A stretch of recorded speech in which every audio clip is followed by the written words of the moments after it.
Okay, so with document analysis, we get documents which might point to existing roles and activities and business objects.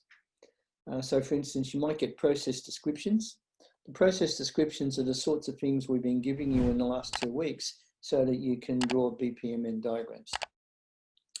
That's an ideal scenario, and if you go to a mature company which might have gone through something like this, or they've had a long time to document all their processes, you might find these process descriptions. That's the ideal case, and if you find it, great. Otherwise, you can look at internal policies, organizational charts, employment plans, certificates and reports, handbooks, forms, work instructions, and so on. Well, just on the internal policies. Internal policies are always a good place to look.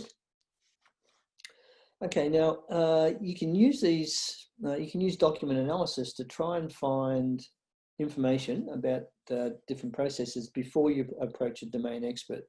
Sometimes it's interesting to go through these things, and then you can approach a domain expert, and you've got a bit of background knowledge, so you might get a better idea of what sort of questions to ask. Some of the potential issues that come up. Some of the documents may not be process oriented. So we just saw that policy document from VIT. There was a lot of it which was background information up at the beginning, but as you got down towards the process part, then it did become process oriented. Not all documents will be process oriented. Not all documents will be trustworthy, because a company might, in all good conscience, create some of these documents, and in 10 or 20 years go by, processes evolve, but the documents don't evolve with them, so they may not be trustworthy. A lot of them may require abstraction or refinement, so in some cases it may be easier just to go to your domain expert. The Victorian Institute of Technology has other great videos covering many different topics.